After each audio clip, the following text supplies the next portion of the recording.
Bismillahirrahmanirrahim. Assalamualaikum warahmatullahi wabarakatuh.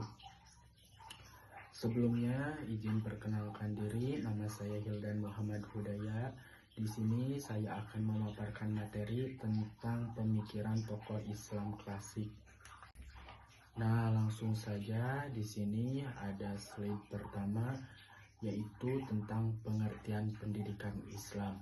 Nah, sebelum lanjut ke isi, kita harus tahu dulu apa itu pendidikan Islam klasik.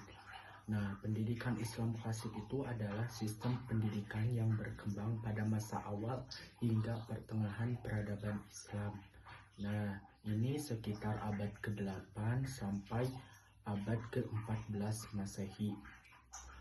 Nah, pendidikan ini berfungsi pada pembentukan akhlak, penguasaan ilmu agama, serta pengembangan ilmu rasional seperti filsafat, kedokteran, matematika, dan logika. Nah, proses belajar dilakukan di masjid. Ini proses belajarnya itu dilakukan di masjid, di majelis ilmu, ataupun di madrasah, serta dipengaruhi oleh pemikiran para ulama dan filsuf besar. Nah, ini selanjutnya ada 3 tokoh yang saya akan bahas, yaitu ada Ibnu Sina, ada Al-Ghazali, dan ada Ibnu Khaldun. Nah, yang pertama yaitu ada Ibnu Sina ya. Ibnu Sina itu fokus utamanya adalah pengembangan akal, jenjang pendidikan, dan keseimbangan akhlak dan ilmu. Nah, pokok pemikirannya Ibnu Sina yaitu pendidikan bertahap sesuai usia, ya misalnya jadi dari 0 tahun sampai ke 6 tahun ya. Itu adalah pendidikan dasar di rumah, yaitu akhlak, agama, dan bahasa. Nah, selanjutnya dari 7 tahun sampai 14 tahun yaitu sekolah dasar, yaitu belajar membaca, menulis, dan Al-Quran, dan juga adab. Nah, lanjut ke usia berikutnya yaitu 15 tahun ke atas, itu mulai mengembangkan keahlian sesuai bakat, yaitu kedokteran, filsafat, teknik, dan lain-lainnya. Tujuan pendidikannya menurut Ibnu Sina itu adalah pembentukan manusia sempurna, yaitu bisa disebut juga al-insan kamil, dan pengembangan jasmani, rohani, dan intelektual. Nah, metode pembelajarannya menurut Ibnu Sina itu adalah menggabungkan diskusi, praktek, pembiasaan. Nah, dan guru berperan sebagai teladan dan motivator. Nah, ini adalah tokoh pendidikan Islam klasik. Selanjutnya yaitu ada Al-Ghazali.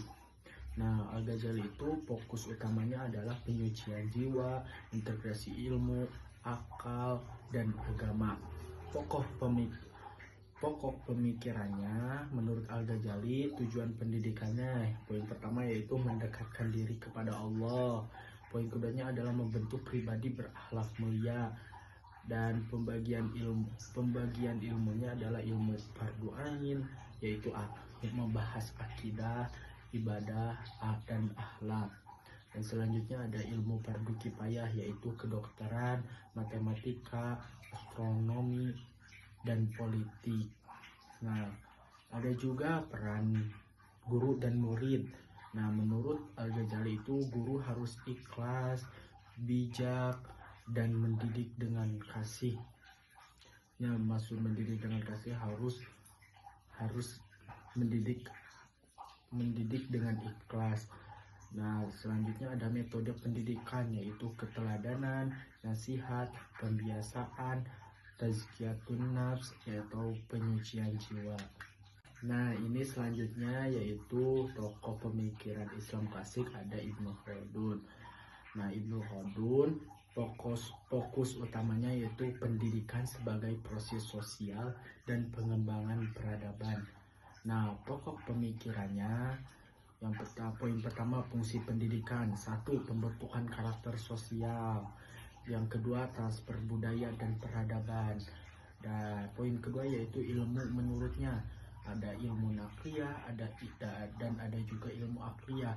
Apa itu ilmu nakliyah? Ya, ilmu nakliyah yaitu seperti Al-Qur'an, hadis, fikih. Kalau ilmu akliyah seperti filsafat, logika, sains, politik, dan ekonomi. Nah, poin selanjutnya yaitu ada metode pembelajaran. Nah, metode pembelajaran menurut Ibnu Khaldun yaitu bertahap. Jadi misalnya dari hafalan langsung ke pemahaman, dan sudah pemahaman langsung ke praktik. Nah, poin yang keduanya yaitu tidak boleh menghukum keras karena bisa mematikan kreativitas. Nah, jadi menurut Ibnu Khaldun ketika ada murid salah, nah jadi jangan keras karena itu akan bisa mematikan kreativitas. Misalnya ada orang yang kreatif, tapi ada kecerobohan, nah jangan dikeraskan. Nah, itu akan bisa mematikan kreativitasnya, yang tadinya kreatif jadi tidak kreatif. Dan poin selanjutnya yaitu guru ideal. Nah, guru ideal maksudnya harus menguasai ilmu dan memahami psikologi peserta didik. Nah, poin selanjutnya itu pendidikan dan masyarakat. Mutu pendidikan mencerminkan kemajuan peradaban suatu bangsa.